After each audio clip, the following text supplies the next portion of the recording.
భారతీయ తెలుగు ప్రజలందరికీ మనస్ఫూర్తిగా నా నమస్కారం. ఈరోజు నేను ఒక విషయం మీద నా అభిప్రాయం చెప్పాలని ఈ వ్లాగ్ చేస్తున్నా. ఆ విషయం ఏంటంటే జీవితం. జనరల్గా నేను ఎప్పుడు నా పర్సనల్ ఒపీనియన్స్ కానీ నా అభిప్రాయాలు ఎప్పుడు చెప్పలేదు.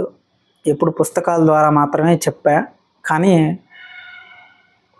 నాకు కూడా కొన్ని లైఫ్ మీద నాకున్న అనుభవంలోంచి నాకు కూడా కొన్ని నిర్ణయాలు, కొన్ని అభిప్రాయాలు, నాకంటూ ఒక ఖచ్చితమైన అవగాహన ఉంటుంది కాబట్టి చెప్పాలని ఎందుకో అనిపించింది నాకు. ఎందుకంటే నాలాగే కొంతమంది ఆలోచించే వ్యక్తులు కానీ, లేదంటే కొంచెం లింక్ దొరక్క లైఫ్ మీద ఒక పర్టికులర్ మినిమం గ్రిప్ కూడా దొరక్క కొంచెం ఇబ్బంది పడుతూ ఒక లాజిక్ మిస్ అవుతున్న వ్యక్తులు ఉంటారేమో, కొంచెం ఉపయోగపడుతుందేమో అనే ఉద్దేశంతో చెప్దాం అనుకుంటున్నా. ఈ మధ్య మనం ఎక్కడ చూసినా యూట్యూబ్లో, ఈ మధ్య అంటే యూట్యూబ్ ఎరా మొదలైన దగ్గర నుంచి కూడా ఎవరిని చూసినా life is very short, always be happy, always be positive, always be positive, ఇవే మనం వింటూ ఉంటాం జనరల్గా. అసలు అట్లా కుదురుతుందా? మామూలుగా జీవితంలో ఎప్పుడు పాజిటివ్గా ఉండటం కుదురుతుందా? జీవితంలో ఎప్పుడు హ్యాపీగా ఉండటం ఎవరికన్నా కుదురుతుందా ప్రపంచంలో? మరి ఎందుకు వీళ్ళంతా ఇట్లా always be happy, life is very short, ఎందుకు ఈ మాటలన్నీ? అసలు ఆల్వేస్ బీ హ్యాపీయా? అసలు ఆల్వేస్ బీ హ్యాపీ అంటే అసలు ఏంది అసలు? అంటే మనిషి ఎప్పుడు ఆనందంగా ఉంటాడా? అసలు అట్లా పాసిబుల్ అవుద్దా? ఈ వీడియోస్ ఇట్లాంటి కొన్ని కైండ్ ఆఫ్ కంటెంట్ చూసి నిజంగా మనుషులు ఎట్లా ఫీల్ అవుతున్నారంటే, వాడి జీవితం ఎప్పుడైనా కొంచెం దిగులుగా, ఏదైనా ఒక విషయం గురించి వాడు కొంచెం ఏదైనా ఆలోచిస్తున్నప్పుడు కానీ, జీవితంలో ఒక పర్టికులర్ సిచ్యువేషన్ సంబంధించి వాడు కొంచెం దిగులుగా ఉన్నప్పుడు కానీ, కొంచెం బాధగా అనిపించినప్పుడు మనుషులు ఎట్లా తయారవుతున్నారంటే, ఇంకా బాధ అనేది అసలు ఉండొద్దు, బాధపడితే వాడికి ఏదో ప్రాబ్లం ఉన్నట్టు. అందరూ హ్యాపీగా ఉంటున్నారు, నేను బాధపడుతున్నానంటే నేను చాలా ఇన్ఎఫిషియన్స్, నేను అసమర్థుణ్ణి, మేబీ నేను చాలా వీక్ పర్సన్ని, మేబీ నాకు జీవితం బతకటం చేత కావట్లేదు, నాకు జీవితంలో గెలవటం చేత కావట్లేదు, అందరిలాగా నేను హ్యాపీగా లేను అనే ఒక భ్రమలోకి వెళ్ళిపోతున్నారు కొంతమంది మనుషులు. ఎందుకంటే మొత్తం యూట్యూబ్, డిజిటల్ మీడియా నడుస్తుంది, అయితే సినిమాలు లేకపోతే ఫోన్లు, ఈ రెండే నడుస్తున్నాయి ప్రపంచంలో. ఏది లేదు మిగతాది. పుస్తకాలు ఎవడు చదవట్లేదు, అసలు పక్కనున్న మనిషినోడు గ్రహించట్లేదు, పక్కనున్న మనిషినోడు పట్టించుకోవట్లేదు. ఆ మెట్రోలో చూసినా ఫోను. సినిమాలకు వస్తారండి, సినిమా హాల్లో సినిమా జరుగుతుంటే కొన్ని కోట్లు పెట్టి తీసిన సినిమా, ఆ సినిమా చూడకుండా దాన్ని స్టేటస్ పెట్టాలని ముందు ఆ వీడియోలు తీస్తున్నారు. అంటే ముందు ఇమీడియట్గా స్టేటస్ పెట్టాలి, వాట్సాప్లో స్టేటస్ పెట్టాలి, ఇన్స్టాగ్రామ్లో ఏదో రీల్ పెట్టాలి. అంటే సినిమా పోయింది. దేన్ని అవగాహన చేసుకోవటం, దేన్ని కొంచెం పర్యవేక్షించటం, అర్థం చేసుకోవటం చాలా వరకు తగ్గిపోయింది. షార్ట్ టైంలో ప్రతిదీ షార్ట్ కట్ డైలాగులు, షార్ట్ కట్ మాటలు, life is very short, always be happy. అసలు ఇట్లాంటి మాటలు నాకు కొన్నిసార్లు చూస్తుంటే నవ్వు వస్తుంది. ఇలాంటి కొన్ని కైండ్ ఆఫ్ మాటలు, ఇలాంటి కొన్ని కైండ్ ఆఫ్ వీడియోలు డిజిటల్ మీడియాలో చూసి ప్రతి ఒక్కళ్ళు ఎలా అవుతున్నారంటే, కొంతమంది మనుషులు అసలు నిరంతరం మనిషి అనేవాడు ఆనందంగా లేకపోతే వాడి జీవితం ఏదో సమస్యలో ఉంది అని కొంతమంది తెలియని వాళ్ళు కొంచెం అమాయకంగా వాళ్ళని వాళ్ళు బాధ పెట్టుకుంటున్నారు. జీవితం ఎప్పుడు ఆనందంగా ఉండదు. మొట్టమొదటి విషయం, జీవితం ఎప్పుడు ఆనందంగా ఉండదు. రాముడే మనిషిగా పుట్టి ఎన్నో కష్టాలు పడ్డాడు, కృష్ణుడే మనిషిగా పుట్టి ఎన్నో కష్టాలు పడ్డాడు, జీససే మనిషిగా పుట్టి ఎన్నో కష్టాలు పడ్డాడు. ఈ భూమి మీద దేవుడు అని ఇప్పుడు పిలువబడి, ఈ భూమి మీద దేవుడు అని ఇప్పుడు పూజింపబడి, ఈ భూమి మీద దేవుడు అని చేతులెత్తి మొక్కి దండం పెట్టి, అయ్యా నా కష్టాలు తీర్చు దేవుడా అని కన్నీళ్లు పెడుతూ దండం పెడుతూ గుడికెళ్ళే ప్రతి ఒక్కరూ పూజిస్తున్న ప్రతి దేవుడు మనిషిగా అవతరించినప్పుడు ఈ భూమి మీద కష్టాలు పడ్డారు. కష్టాలు లేని జీవితం ఉంటుందా? ఆల్వేస్ బీ హ్యాపీ పాసిబుల్ అవుతుందా? మరి ఎందుకు ఇట్లాంటి మాటలతో మనుషుల్ని కన్ఫ్యూజ్ చేస్తున్నారు? Life is very short, enjoy it, thrill it, grill it, drill it. ఏంది అసలు ఇదంతా? ఏదో సోది అసలు ఇదంతా. నాకు వాస్తవంగా ఒక కైండ్ ఆఫ్ కంటెంట్ ఎప్పటి నుంచో చెప్పాలని నాకు ఒక ఇంట్రెస్ట్ ఉంది. కానీ నాకు కొన్ని కుటుంబ పరంగా కొన్ని బాధ్యతలు ఉన్నాయి. దానివల్ల నేను ఫుల్ ఫ్లెడ్జ్డ్గా దిగలేకపోతున్నా ఏ విషయంలో కూడా. అందుకే ఇంకా మనకి సమాజం మీద, జీవితం మీద ఇంకా కొద్దిపాటి అవగాహన రావాలని కొన్ని పుస్తకాలు చదువుతూ, పర్యవేక్షిస్తూ, అర్థం చేసుకుంటూ, సొసైటికల్ ఆస్పెక్ట్ని, హ్యూమన్ యాంగిల్ని, పర్సనల్ ఆస్పెక్ట్ని, సైకలాజికల్ ఆస్పెక్ట్ని, ప్రతి వాటిని అర్థం చేసుకుంటూ ఒక విషయాన్ని కొంతవరకైనా అర్థం చేసుకొని ఆ అవగాహనతో మాట్లాడితే మంచిది. కానీ మిడిమిడి జ్ఞానంతో మిడిమిడి మాటలు మాట్లాడితే ఫ్యూచర్ జనరేషన్ కానీ, చదువుకునే పిల్లలు కానీ చూసి పాడైపోయి ఏది నిజమో ఏది అబద్ధమో తెలియక ఒక కన్ఫ్యూజన్లోకి వెళ్ళిపోయి వాళ్ళలో ఎంతో శక్తి ఉండి కూడా ఆ శక్తి నిర్వీర్యం అయిపోయే స్థాయికి వెళ్ళకూడదు అని చాలా వరకు నేను కొన్ని నా అభిప్రాయాలు చెప్పాలని చాలా వరకు ఉంటుంది, చాలాసార్లు ఉంటుంది. కానీ ఒక సమయం, ఒక పర్టికులర్ సందర్భం కోసం నేను ఎదురు చూస్తున్నా. ఏది కూడా మన జీవితంలో చేయాలి అనుకున్నప్పుడు కొన్ని విషయాలు మనకు జరగవు. కాలం సహకరించాలి. కాలం మనకు సిగ్నల్ ఇస్తుంది, this is your time, take this opportunity అని. సో అందుకోసం కొన్ని విషయాలు నేను చెప్పట్లేదు. యాక్చువల్గా ఎన్నోసార్లు నేను ఈ విషయం గురించి చెప్దాం అనుకున్నా. ప్రతి ఒక్కరూ షార్ట్ కట్ మాటల్లో, మాటలు, quotations, no pain no gain, life is very short, enjoy it, always be happy, don't trust anyone. అబ్బా, డోంట్ ట్రస్ట్ ఎనీవన్. ఎవరిని నమ్మకుండా అసలు జీవితం నడుస్తుందా ముందుకి? జీవితంలో ఎవరిని నమ్మవా నువ్వు? అంటే జీవితంలో మంచి అనేవాడే లేడా ప్రపంచంలో? ప్రపంచంలో మంచి అనేది ఎప్పుడు ఉంటుందండి, చెడు కూడా ఉంటుంది. మంచి అనేదే లేకపోతే ప్రపంచం, ఈ భూమి ఎప్పుడో తలకిందులైపోయేది. మంచి వ్యక్తులు ఉన్నారు, కానీ వాళ్ళు మనకు తారసపడతారా లేదా అనేది మన జీవితంలో మనం ఎంచుకునే స్నేహాలు, మన యొక్క పరిస్థితులు, మన ఆర్థిక పరిస్థితులు, మన కుటుంబ పరిస్థితులు, మన చూసింగ్ని బట్టి ఉంటుంది. సో ఇక్కడ నేను చెప్పాలనుకున్న పాయింట్ ఏంటంటే, జీవితం ఎప్పుడు కూడా ఆనందంగా ఉండదు.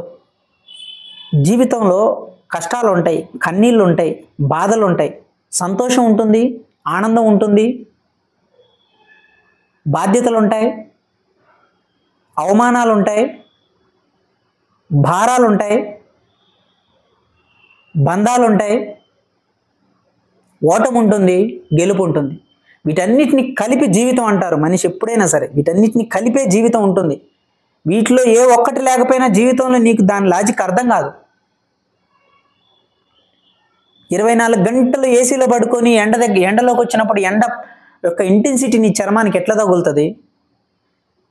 రోజంతా పగలంతా ఎండలో నడిచి ఒక్కసారి సాయంత్రం ఇంటికి వచ్చి ఏసీ ఆన్ చేసుకొని 16లో పెట్టుకొని పడుకుంటే ఆ ఏసీ యొక్క గొప్పతనం, ఆ ఏసీలోంచి వచ్చే ఆ చల్లదనం మనిషికి ఎట్లాంటి ఒక ఆనందాన్ని ఇస్తుంది అనేది ఎండ యొక్క తీవ్రతను బట్టి ఏసీ ఇచ్చే సుఖం నీకు అర్థమవుతుంది తప్పితే వాస్తవానికి దానంతగా ఏసీకి ఆ బలం, ఆ సుఖం ఇచ్చే శక్తి లేదు. నువ్వు ఎండలో అనుభవించే ఆ తీవ్రతను బట్టి నువ్వు సడన్గా ఏసీలోకి వచ్చినప్పుడు ఏసీ యొక్క ఆనందం నీకు అర్థమవుతుంది, ఏసీ ఇచ్చే సుఖం నీకు అర్థమవుతుంది. అంటే జీవితంలో నువ్వు ఓడిపోయినప్పుడు గెలిపించే యొక్క అనుభూతి, గెలిపించే ఆ కిక్ నీకు అర్థమవుతుంది. ఓటం అనేది లేకపోతే నీకు గెలిపి ఎట్లా అర్థమవుతుంది? అసలు ఎట్లా అర్థమవుతుంది?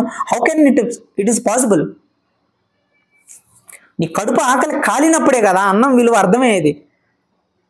నువ్వు రోజు మొత్తం ఎటు పోకుండా రోజుకి 4-5 సార్లు అన్నం తినుకుంటూ అలాగే ఉండు, నీకు 4-5 రోజులకి అసలు ఆకలి అంటే ఏందో చచ్చిపోయి విరక్తి వస్తుంది నీకు అన్నం మీద. ఒక కష్టపడి ఒక పొలం పనికి పోయి ఎండలో రోజంతా కష్టపడి ఆ గట్టు మీద కూర్చొని కొంచెం పచ్చడి అన్నం తిను, నీకు ఆకలి తెలుస్తుంది. టేస్ట్ ఎప్పుడు కూడా వండే వ్యక్తికి వాడే పదార్థాలను బట్టి ఉండదు. టేస్ట్ అనేది ఆకలికి సంబంధించింది. నీకు నిజంగా ఆకలి ఉంటే ప్రతి ఆహారం చాలా టేస్ట్గా ఉంటుంది. అంటే దీని ఉద్దేశం ఏంటి? ఓటమి జీవితంలో ఉన్నప్పుడే నీకు గెలుపు యొక్క అనుభూతి అర్థమవుతుంది. ఆకలి ఉన్నప్పుడే నీకు ఫుడ్ యొక్క ఆనందం అర్థమవుతుంది. జీవితంలో కష్టం వచ్చినప్పుడే సుఖాన్ని నువ్వు అలా ఎంజాయ్ చేయగలవు. జీవితంలో బాధలు వచ్చినప్పుడే సంతోషం యొక్క విలువ నీకు అర్థమవుతుంది. అంటే ఇవన్నీ జీవితంలో కలిపితేనే వాటిని జీవితం అంటారు, కానీ ఆల్వేస్ బీ హ్యాపీ అనేది ఉండదు ఎక్కడ. ఎవడో కూడా జీవితంలో నాకు చాలా దిగులుగా ఉంది, నేను చాలా లోగా ఫీల్ అవుతున్నాను, నాకు అసలు ఎవరితో మాట్లాడబుద్ధి కావట్లా, నాకు అసలు ఎక్కడికి రాబుద్ధి కావట్లేదు, no problem, no problem, not at all. నువ్వు ఎక్కడికి రావాల్సిన అవసరం లేదు. నాకు ఎటు రాబుద్ధి కావట్లేదు, ఏం ప్రాబ్లం లేదు, దుప్పటి కప్పుకొని పడుకో. 5 రోజులు కాబట్టి 10 రోజులు పడుకో, నాకు వచ్చిన నష్టమే లేదు. నాకు ఏడవాలనిపిస్తుంది, ఏడు, మంచిదే, తప్పే లేదు, ఏడు. నీ గుండెలో ఉన్న భారం అంతా దిగిపోయేలాగా ఏడు, తప్పే లేదు. ఖచ్చితంగా కొన్ని రోజుల తర్వాత నీ మనసు నీతో మాట్లాడుతుంది, ఇంకా చాలు ఇది, you have to do something, నువ్వు ఏదో ఒకటి మొదలు పెట్టాలి. ఇలా ఏడుస్తూ కూర్చుంటే వర్కౌట్ కాదు. నాకు కూడా బోరు కొట్టింది ఏడ్చి. ఇలా 24 గంటలు దుప్పటి కప్పుకొని పడుకుంటే ఇట్ ఈస్ నాట్ వర్కౌట్. నాకు కూడా బోరు కొట్టింది, బయటికి వెళ్ళు, యుద్ధం చేయి, జీవితం కోసం ఏదో ఒకటి చేయి అని అంటుంది. అప్పుడు నీకు ఈ ఫిలాసఫీ, ఈ పుస్తకాలన్నీ ఉపయోగపడతాయి. పుస్తకాల ద్వారా జీవితాలు మారవు, ఫిలాసఫీ ద్వారా జీవితం మారదు. When you are ready to do something in your life, then all these things will useful to you. నువ్వు రెడీ అయినప్పుడే ఇవన్నీ నీకు బలాన్ని చేకూరుస్తాయి. కానీ నువ్వు రెడీగా లేనంత వరకు ఏ పుస్తకం నిన్ను మార్చలేదు, ఏ ఫిలాసఫీ నిన్ను మార్చలేదు, ఏ మాట నిన్ను కదిలించలేదు. నువ్వు రెడీ అవ్వాలి ముందు. నేనేదో ఒక పని చెయ్యాలి, నీ జీవితం ఏదో ఒకటి సాధించాలి, నేను ఇక్కడి నుంచి ఇట్లా ఉండకూడదు, మారాలి అని నీలో ఒక మార్పు అంతర్గతంగా మొదలైన రోజు మాత్రమే ఏ ఆలోచనైనా ఏ మాటైనా నీకు ఉపయోగపడతాయి. మరి ఇలాంటప్పుడు ఈ ఫిలాసఫీలు, ఈ పుస్తకాలు, ఈ జీవితంలో పెద్దవాళ్ళు చెప్పిన మాటలు ఇవన్నీ ఎందుకు అంటే, నువ్వు రెడీ అయినప్పుడు ఏదైనా ఒకటి పని చెయ్యాలి అని, ఇంక నువ్వు మార్పు చెందాలి, మార్పు తీసుకురావాలి నీ జీవితంలో నువ్వు నిర్ణయానికి వచ్చినప్పుడు నీ ప్రయాణం ఉత్సాహంగా, నీ ప్రయాణం ఏకాగ్రతతో, నీ ప్రయాణం ఒక పట్టుదలతో ముందుకు వెళ్ళటానికి నీకు ఈ మాటలు, ఈ ఫిలాసఫీ, ఈ పుస్తకాలన్నీ ఉపయోగపడతాయి. అంటే నువ్వు ఇంకొంచెం స్పీడ్గా నువ్వు అనుకున్న దారిని చేరటానికి ఇవి నీకు మైలేజ్ ఇస్తాయి, ఒక స్పష్టతనిస్తాయి ఇవి నీకు. It's okay man, it's okay, it's okay. బాధపడటంలో తప్పే లేదు. బాధపడటం అనేది ఒక నేరం కాదు, ఏడవటం అనేది ఒక నేరం కాదు, ఓడిపోవడం అనేది ఒక రోగం కాదు, దిగులుగా ఉండేది ఒక జబ్బు కాదు, అది మనిషి లక్షణం. అసలు ఎవడన్నా అసలు ఎంత డిజిటల్ మీడియాలో ఎంత ఒక మిడిమిడి జ్ఞానంతో ఇలాంటి ఒక ఫాల్స్ స్టేట్మెంట్లు జరుగుతున్నాయంటే, చాలామంది పెద్ద పెద్ద వ్యక్తులు చాలామంది బీ హ్యాపీ అని మోటివేషన్ ఇస్తూ ఉంటారు. నా జీవితంలో నేను ఎప్పుడు అసలు కష్టాలు పడలేదు, నా జీవితంలో నాకు దుఃఖం అంటే ఏందో తెలియదని అంటారు. మీరు ఒక్కసారి వాళ్ళు వెళ్ళకపోయి గమనిస్తే ఏడుస్తూ కూర్చుంటారు వాళ్ళు, తెలుసా? This is 100% truth. ఎవడైతే సమాజంలో అందరూ హ్యాపీగా ఉండండి, నేను హ్యాపీగా ఉన్నాను, నా జీవితంలో నాకు బాధ అంటే ఏందో తెలియదు అని ఎవడైనా చెప్తున్నాడంటే, ఒక్కసారి వాడి జీవితంలోకి వెళ్ళి మీరు ఒకసారి గమనించండి. వాడు ఏదో ఒక సమస్యతో బాధపడతా రోజుకు ఒకసారి ఏడుస్తూ ఉంటాడు. So don't cheat people. ఎప్పుడు ప్రజల్ని మోసం చేయకూడదు. ప్రజలకు నిజం చెప్పాలి, పిల్లలకి నిజం చెప్పాలి. ఒక్కడు 1 సినిమాలో, మేము బీటెక్లో ఉన్నప్పుడు 1 సినిమా ఒకటి రిలీజ్ అయింది, మహేష్ బాబు గారిది, త్రివిక్రమ్ సుకుమార్ గారి డైరెక్షన్. తల్లి చనిపోయినప్పుడు పిల్లవాడు తల్లి కోసం ఏడుస్తూ ఉన్నప్పుడు వాళ్ళ తండ్రి చెప్తాడు, అమ్మ ఎక్కడికి వెళ్ళిపోయింది నాన్న అంటే, అమ్మ దేవుడి దగ్గరికి వెళ్ళిపోయింది బాబు, వస్తుందిలే, తిరిగి వస్తుంది అని చెప్తున్నప్పుడు మహేష్ బాబు వచ్చి వాడిని లాగి ఒకటి గోపు మీద కొట్టి చెప్తాడు, పిల్లలకు అబద్ధాలు చెప్పొద్దు, వాళ్ళు నాలాగా తయారవుతారు, రేపు జీవితంలో వాళ్ళు ఏమీ సాధించలేని పిరికి వాళ్ళు అవుతారు, పిల్లలకి నిజం చెప్పండి, అమ్మ చనిపోయింది, ఇంకెప్పుడు రాదు, ఈ నిజాన్ని మనం నమ్మాలి, ఈ నిజాన్ని మనం నమ్మాలి, ఈ నిజాన్ని నమ్మి నువ్వు నీ జీవితంలో ముందుకెళ్ళు. దీన్ని నువ్వు ఒప్పుకో, ఈ సత్యాన్ని ఒప్పుకో అని చెప్పి మహేష్ బాబు ఆ పిల్లోడికి చెప్తాడు. This is the truth. మనిషిని మాయబెట్టే అబద్ధం కన్నా బాధ పెట్టే నిజమే చాలా మేలు. ఎందుకంటే ఆ నిజం కొన్ని రోజులు బాధ పెట్టినా ఆ బాధలోంచి ఒక అనుభవం వస్తుంది. ఆ అనుభవం మనిషికి ఒక ధైర్యాన్ని ఇస్తుంది. మెచ్యూరిటీ అంటే ఏంటి? లైఫ్ అంటే ఎప్పుడు హ్యాపీగా ఉండదు, లైఫ్ అంటే అన్నీ కలిసిందే జీవితం అని ఒక అవగాహన నాకుంది. మీరు కూడా చెక్ చేసుకోండి, మీకు వస్తుంది. లేవగానే అందరికీ యాక్టివ్గా ఉండదు ప్రతిరోజు. చాలామంది చెప్తూ ఉంటారు, I'm very active in the early morning అని. అంత సీన్ లేదు. ఎవడుకుంటే బాధలు వాళ్ళకు ఉంటాయి. మనందరం అనుకుంటున్నట్టు ప్రభాస్ గారికి 1000 కోట్ల రెమ్యూనరేషన్, 100 కోట్ల రెమ్యూనరేషను, 1000 కోట్ల కలెక్షన్ వచ్చింది కల్కి సినిమా కానీ మనందరం అనుకుంటాం. కానీ ప్రభాస్ గారికి మోకాలు ఇంజురీ అయింది, మోకాలు సర్జరీ జరిగింది. ఇంట్లో కూడా నడవలేక ఎన్నో ఇబ్బందులు పడుతూ ఉంటారు ఆ వ్యక్తి. తెలుసా మీకు ఆ విషయం? ప్రతి ఒక్కరి మరి ఎందుకు బయటకు వచ్చేటప్పుడు ఆ కళ్ళజోడు పెట్టుకుంటారు, ఆ స్పెక్స్ పెట్టుకుంటారు? ఒక అటైర్తో వస్తారు. That is a presence. మనుషులందరికీ బాధలు ఉంటాయి, మనుషులందరికీ కష్టాలు ఉంటాయి. ఆ బాధలు కష్టాలు ఉన్నప్పుడే సంతోషం, గెలుపు యొక్క విలువ మనకి తెలుస్తుంది. So there is no wrong. నువ్వు బాధపడటంలో రాంగ్ లేదు, నువ్వు కష్టపడటంలో రాంగ్ లేదు, నువ్వు ఓడిపోవటంలో రాంగ్ లేదు, నువ్వు దిగులు చెందటంలో రాంగ్ అసలే లేదు. దిగులు పడు, ఎంతకాలం దిగులు పడతావో పడు. నువ్వు దిగులు చెంది చెంది చెంది నీకే విరక్తి వస్తుంది. ఒకరోజు విరక్తి వచ్చి అప్పుడు మొదలవుతావు. చూసావా, ఇక చాలు, ఇది ఎనఫ్, ఇట్స్ ఎనఫ్ అని నీ మనసు నీకు చెప్తుంది. అప్పుడు ఈ ప్రపంచంలో ఎవ్వడూ నీకు అవసరం లేదు, నువ్వే ముందుకెళ్తావు. అప్పుడు నువ్వు అప్పటి వరకు కొన్ని చెప్పిన పెద్దవాళ్ళ మాటలు, నువ్వు చదివిన పుస్తకాల్లోని కొన్ని మంచి మాటలు నీకు అప్పుడు గుర్తొస్తాయి. నేను చెప్పాను కదా అప్పుడే అని మీ నాన్న మీ పెదనాన్న చెప్పిన మాట గుర్తొస్తుంది. ఆ పుస్తకంలో ఫలానా ఫిలాసఫర్ ఇదే చెప్పాడు కదా ఒకప్పుడు అని ఫలానా మాట ఒకటి గుర్తొస్తుంది. ఎప్పుడైతే నీ అనుభవాన్ని ఈ అక్షరానికి యాడ్ చేస్తావో అది నీ అనుభూతికి వస్తుంది. ఎప్పుడైతే అనుభూతికి వస్తుందో దాన్ని ఇంకా నిలిచిపోతుంది ఆ ఎక్స్పీరియన్స్ నీకు.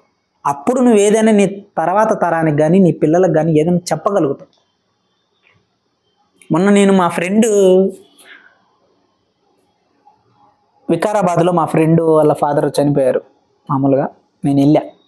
చనిపోతే కాలుస్తున్నారు, వాళ్ళ సాంప్రదాయం ప్రకారం కాలుస్తారు శరీరాన్ని. నిప్పు పెట్టి చితికి నిప్పు పెట్టి వెళ్ళిపోతున్నారు అందరూ. కానీ నాకు ఎప్పటి నుంచో చూడాలి అసలు మనిషి ఏంటి, ఎందుకు మనిషిని కాలుస్తారు, కాల్చినప్పుడు అసలు ఎలా ఉంటుంది అది, ఒక మనిషి కాలిపోతుంటే అసలు ఏంటి ఆ శరీరం, అప్పటి వరకు బతుకున్న శరీరం కాలిపోతుంది ఏంది ఒక కాగితం నాగని చూడాలని నేను చూస్తుంటే అందరు రా రే చూడొద్దురా, చూడకూడదు, మంచిది కదా, రా అని లాక్కుపోతున్నారు. అందరినీ లాక్కుపోతున్నారు, అందరిని తీసుకెళ్తున్నారు. అయినా సరే నేను అక్కడ ఉన్నా, కొంతవరకు వచ్చేసాను.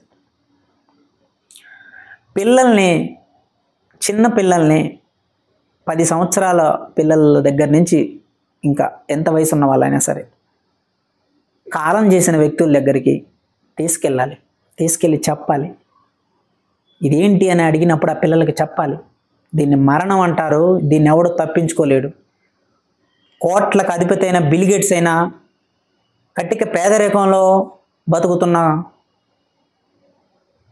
వ్యక్తి అయినా, మురికి వాడలో మురికి తీసే వ్యక్తి అయినా, బెంజ్ కారులో తిరిగే వ్యక్తి అయినా తప్పించుకోలేనిది ఒకటి ఉంది ఈ ప్రపంచంలో, సమన్యాయం జరిగేది ఒకటి ఉంది అంటే అది మరణం. అది మనందరికీ వస్తుంది.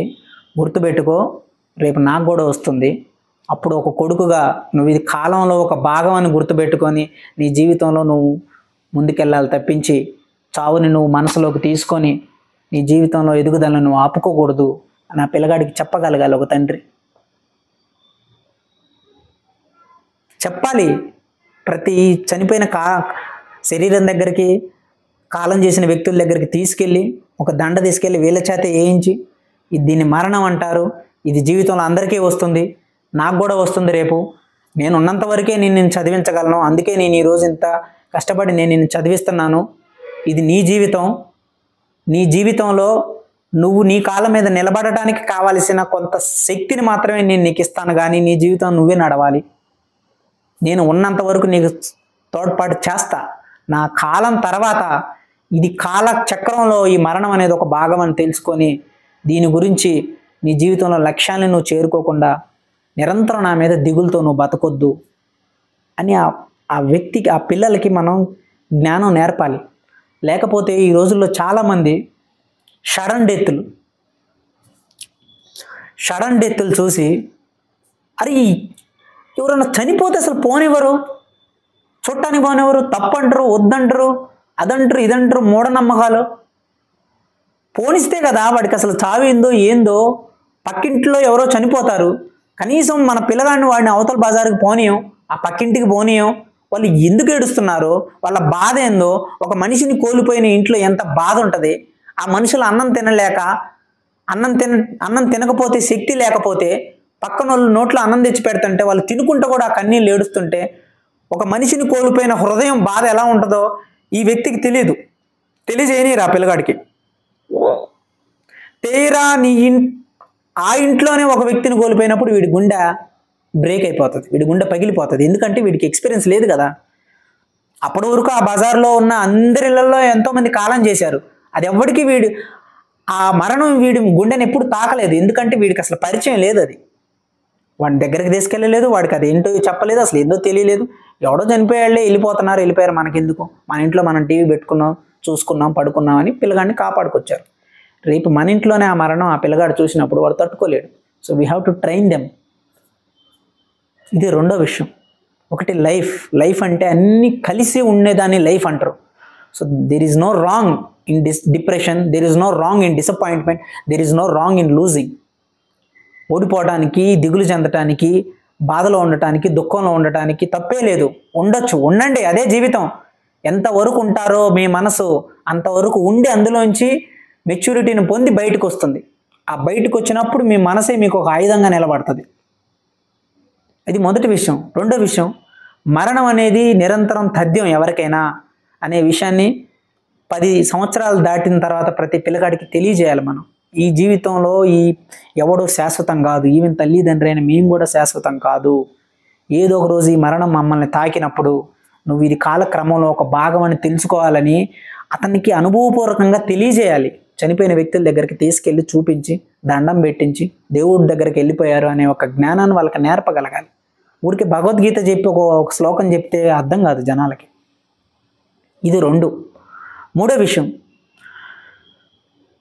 చాలామంది ఇప్పుడు కొంతమంది లవ్ ఫెయిల్యూర్ అవుతారు అంటారు. లవ్ ఫెయిల్యూర్ అయినప్పుడు ఇదంతా సింపుల్ రా, ఎందుకు అంత ఫీల్ అవుతున్నాయి, ఈ రోజుల్లో అమ్మాయిలు పెద్ద మ్యాటరా, నీకు మ్యాటరారా, ఒకళ్ళు పోతే ఇంకొకళ్ళు, ఎందుకు అంత బాధపడాలి అని అంటారు పక్కన వాళ్ళందరూ. కానీ వాడేమో చాలా సిన్సియర్గా 4-5 సంవత్సరాలు ప్రేమించుంటాడు.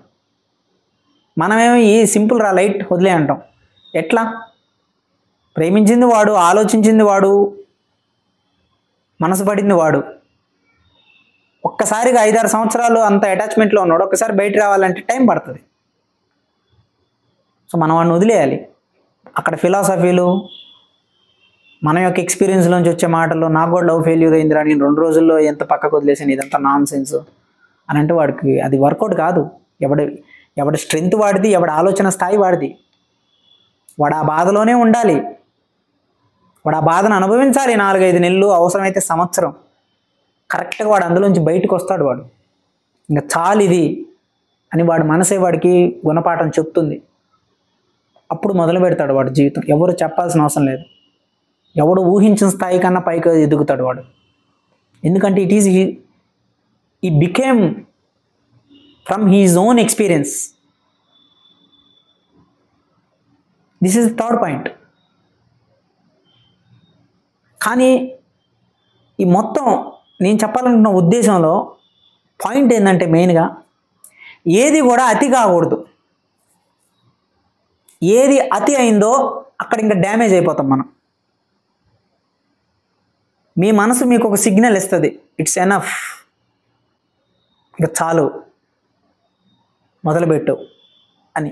అక్కడ మనం దాన్ని అర్థం చేసుకొని మన అంతరాత్మ మనకు చెప్పే ఆ భాషను మనం వినగలగాలి. అంతేగాని దాన్ని పట్టించుకోకుండా కనుక మనం వెళ్ళిపోయామంటే ఇంకా దట్స్ ఆల్. తాగుడు లివర్ కూడా పాడైపోయే స్థాయిలో మనకి చెప్తున్నా మనం వినకుండా తాగుతున్నామంటే there is no change, there is no hope. So ఈ వీడియో యొక్క ఉద్దేశం ఏంటి, నా అభిప్రాయం ఏంటి అంటే, ఇట్స్ ఓకే నువ్వు బాధలో ఉంటే ఇట్స్ ఓకే, బాధపడు, తప్పలేదు.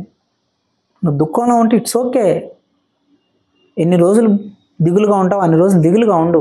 కానీ తర్వాత మళ్ళీ మొదలుపెట్టు జీవితం. తర్వాత మళ్ళీ ఒకరోజు నీ కోసం ఎదురు చూస్తుంది. నువ్వు ఎన్ని తప్పులు చేసినా సరే, ప్రతిరోజు సూర్యుడు అస్తమించి ఎలా అయితే ఉదయిస్తాడో, నువ్వు ఎన్ని తప్పులు చేసినా నువ్వు మంచిగా బతకడానికి నీ కోసం ఒకరోజు ఎదురు చూస్తూనే ఉంటుంది నీకు ఆయుష్ ఉన్నంత వరకు.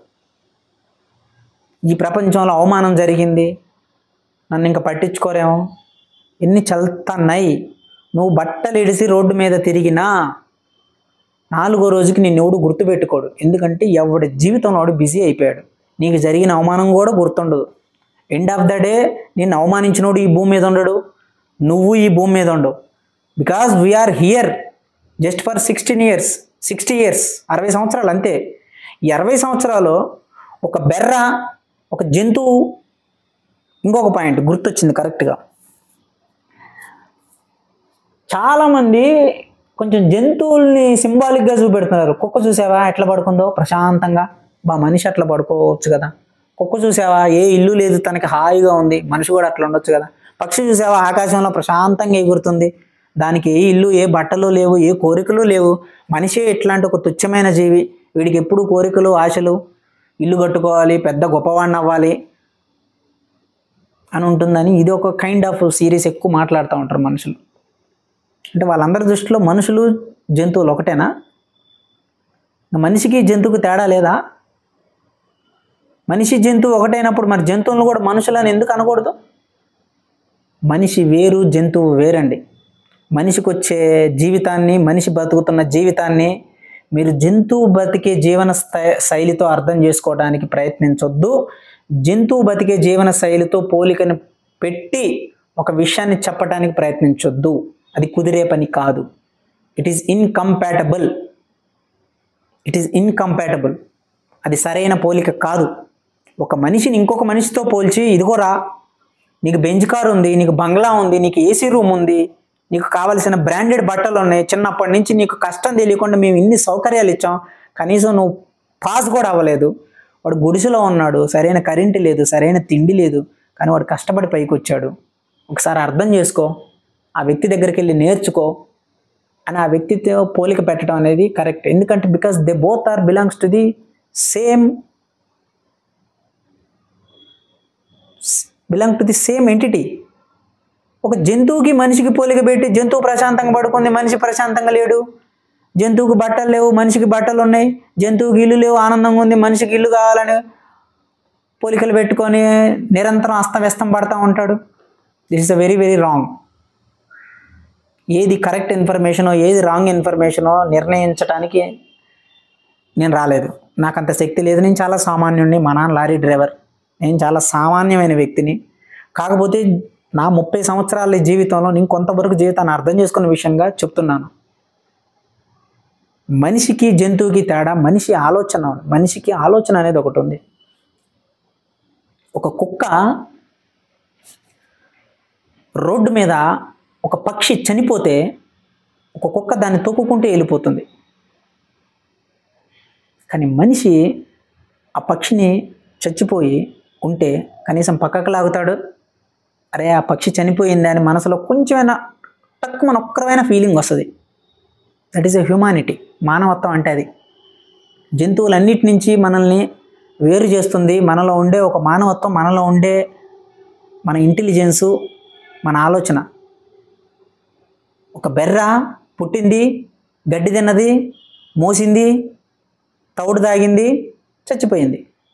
ఒక మనిషి పుట్టాడు, తిన్నాడు, పడుకున్నాడు, లేచాడు, మళ్ళీ తిన్నాడు, మళ్ళీ బ్రష్ చేశాడు, మళ్ళీ తిన్నాడు, మళ్ళీ పడుకున్నాడు, మళ్ళీ లేచాడు, మళ్ళీ బ్రష్ చేశాడు, ఏదో ఒక రోజు చచ్చిపోయాడు. ఇప్పుడు బెర్రకి మనిషికి ఇంకేమీ తేడా లేదండి. మెట్ట వేదాంతం మాట్లాడొద్దండి. చాలామంది మెట్ట వేదాంతం మాట్లాడుతున్నారు. ఇట్లాంటి ఒక మెట్ట వేదాంతాన్ని నమ్మొద్దు. జంతువు జంతువే, మనిషి మనిషే. ఈ రెండు ఒకటి కాదు.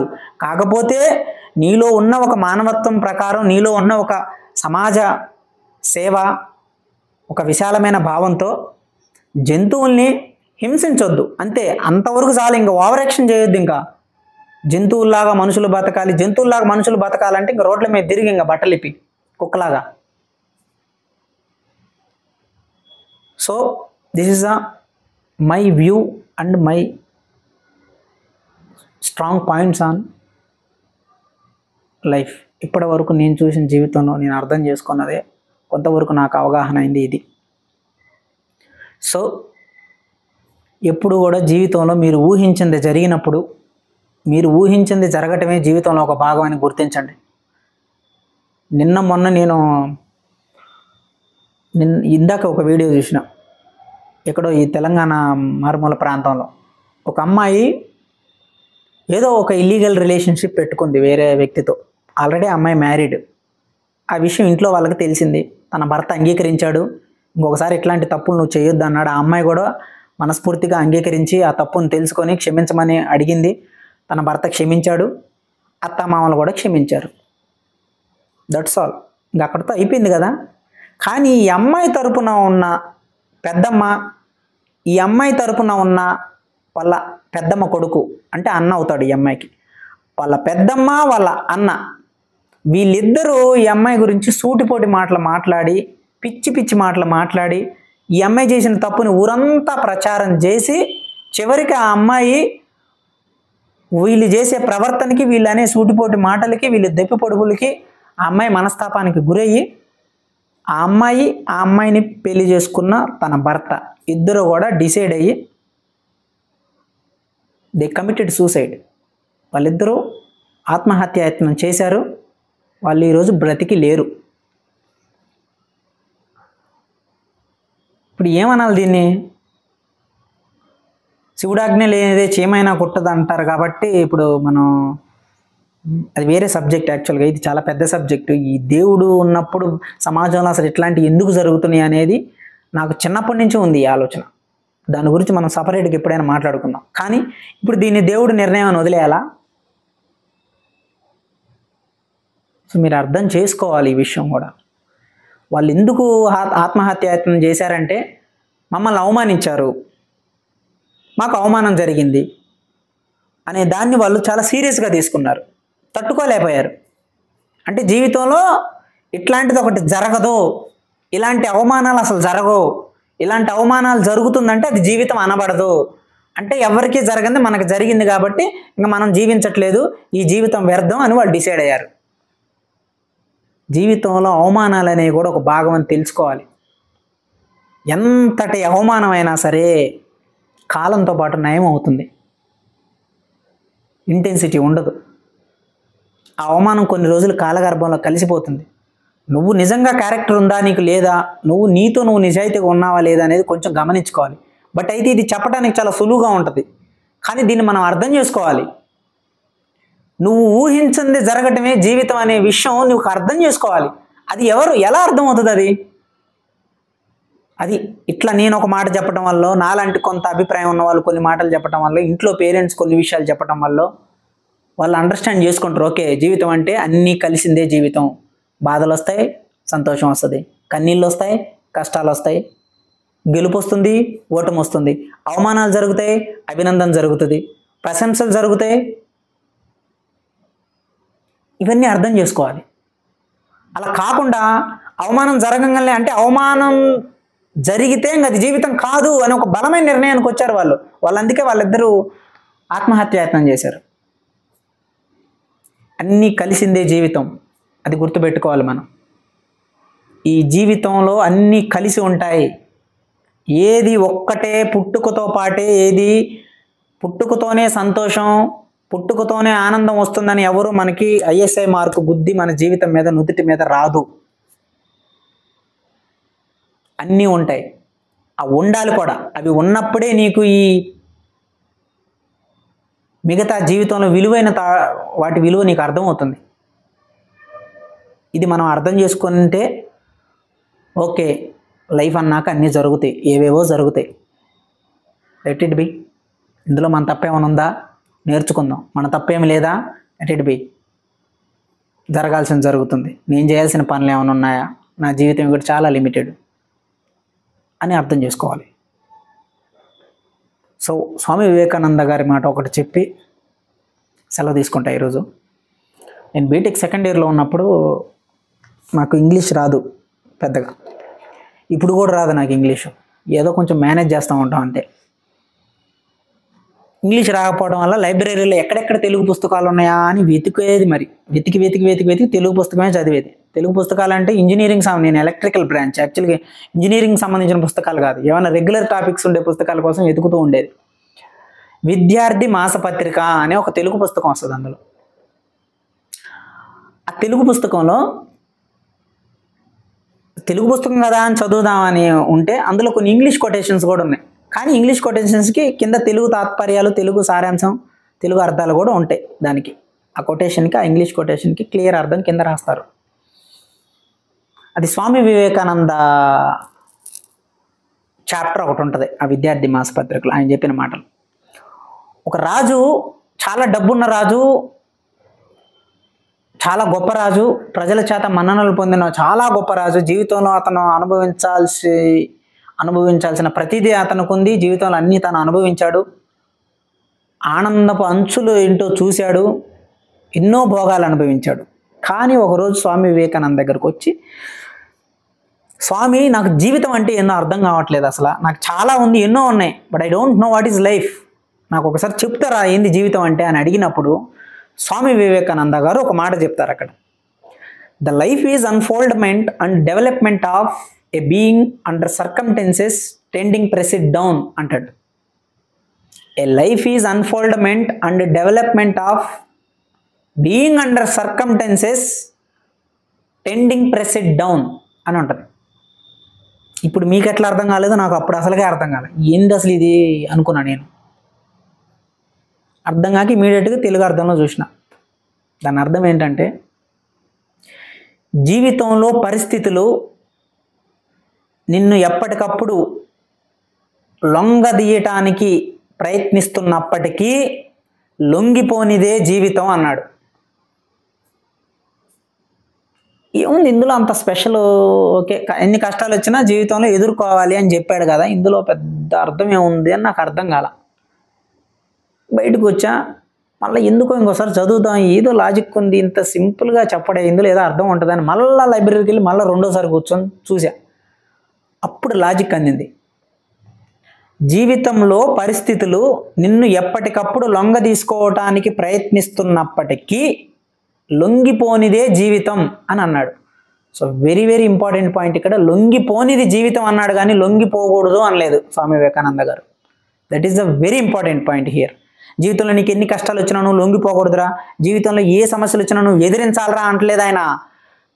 జీవితంలో ఎలాంటి పరిస్థితులకైనా లొంగిపోనిదే జీవితం అన్నాడు. అంటే వాటికి లొంగిపోకుండా నిలబడ్డదే జీవితం అయింది. నువ్వు ఎదిరించాల్సిన ప్రయత్నం కూడా లేదు, వాటికి లొంగిపోకుండా ఉంటే అదే జీవితం అన్నాడు. లొంగిపోకూడదు అనే ప్రయత్నం కూడా చెయ్యాలి అనలేదు ఆయన. అంటే ఆ ప్రయత్నం చెయ్యాలి అనే ఆలోచన కూడా అది సెకండ్ స్టెప్. మళ్ళా అసలు ప్రయత్నం చేయకూడదు, జీవితం అంటేనే నిలబడేది, లొంగిపోకుండా ఉండేది జీవితం అన్నాడు. అంటే ఆయన ఆ స్కోప్ కూడా ఇవ్వాలి స్వామి వివేకానంద గారు. అంటే నువ్వు ఎదిరించాలరా, నువ్వు నిలబడాలరా, నువ్వు గట్టిగా వాటిని ఎదుర్కోవాలి అని అంటే అంటే నిన్ను నువ్వు రెడీ చేసుకోవాలి మళ్ళీ ఎదుర్కోవడానికి. అట్లా కాదు, అసలు నువ్వు పుట్టడమే లొంగిపోనిదే జీవితం, అదే జీవితం, అందుకే నువ్వు ఈ జన్మ అని చెప్పాడు. అంటే ఆయన ఫస్ట్ అటెంప్ట్లోనే దాన్ని సక్సెస్ఫుల్గా ధైర్యంగా చెప్పాడు. మళ్ళీ ఎదిరించాలి అనే స్థాయికి కూడా వెళ్ళలేదు. అసలు ఎదిరించొద్దు, లొంగిపోకుండా ఉన్నదే జీవితం అన్నాడు. That is the life. So BTech second ఇయర్లో చదివా నేను ఈ లైన్ నా జీవితంలో ఎన్నిసార్లు నాతో నేను మననం చేసుకున్నానంటే, ఇది మా నాయనమ్మ గారు కాలం చేసినప్పుడు, మా బాబాయ్ కాలం చేసినప్పుడు, మా పెదనాన్న కాలం చేసినప్పుడు, మా పెద్దమ్మ కొడుకు కాలం చేసినప్పుడు, నాకు జాబు కష్టాల్లో స్ట్రగ్లింగ్ డేస్లో ఉన్నప్పుడు, కొన్నిసార్లు అప్పులైనప్పుడు, ఒక స్థాయికి మించి సమస్యలు ఎదురవుతున్నప్పుడు, ఇంట్లో కొన్ని సమస్యలు, అనుకోని సమస్యలు ఎదురై ఇంట్లో వాళ్ళు బాధపడుతున్నప్పుడు, అన్నిటప్పుడు అదే అర్థమైంది. అన్ఫోల్డ్మెంట్, లైఫ్ ఈజ్ అన్ఫోల్డ్మెంట్, లొంగిపోనిది. ఇది ఎప్పుడు అండర్స్టాండింగ్ ఎప్పుడు వస్తుంది అంటే, లైఫ్లో అన్నీ ఉంటాయి, వాటన్నిటిని తట్టుకొని నిలబడితే ప్రతి సమస్య కొన్ని రోజులకి దాని యొక్క ఇంటెన్సిటీ, దాని యొక్క ఒత్తిడి, దాని యొక్క ప్రభావం తగ్గిపోతుంది, లేదా ఆ సమస్య కొన్ని రోజులకి నీ కంట్రోల్లోకి వస్తుంది. ఎప్పుడు? నువ్వు లొంగిపోకుండా నిలబడగలిగినప్పుడు, తట్టుకొని నిలబడగలిగినప్పుడు అనే విషయాన్ని మనకి ఎవరైనా సరే, ఒక పుస్తకమైనా ఒక పెద్దవాళ్ళైనా ఎవరైనా చెప్పినప్పుడు ఎలాంటి ఒక ఊహించిన కష్టం వచ్చినప్పుడు ఇమీడియట్గా వాళ్ళు రిలేట్ చేసుకుంటారు. ఓకే, ఊహించిన కష్టం వచ్చిందంటే ఇదే కదా జీవితం, అన్నీ మనం ఊహించిందే జరిగితే ఇంకెందుకు లైఫ్ అనేది వాళ్ళకు ఒక అవగాహన వస్తుంది. అలా కాకుండా always be happy, always positive, stay happy, life is very short, thrill it, grill it, ఇట్లాంటివన్నీ చెప్పుకుంటూ పోతే ఏమవుతుందంటే వాడు లైఫ్లో ఏదైనా కష్టం వచ్చి బాధపడుతున్నప్పుడు ఓకే ఇంకెట్లా ఉండకూడదు అనమాట. అంటే నేను బాధపడుతున్నా అంటే నేను చేతగానుండి, నేను అసమర్థుణ్ణి అని ఒక వాడు భ్రమలోకి వెళ్ళిపోయి మనుషులందరూ నీరసపడిపోతున్నారు. సో జీవితం అంటే అన్నీ ఉంటాయి, అన్నిటినీ సమానంగా తీసుకొని వాటిని ఎదిరించాల్సిన సమయం వచ్చినప్పుడు ఎదిరించి, వాటికి నీ ప్రయత్నంతో సంబంధం లేనప్పుడు తట్టుకొని, నీకు అవకాశం వచ్చినప్పుడు ఆ అవకాశాన్ని వినియోగించుకొని నువ్వు జీవితంలో నీ లక్ష్యం వైపు వెళ్ళాలని మనస్ఫూర్తిగా కోరుకుంటూ, నేను రాకింగ్ రవి. జై హింద్, జై భారత్.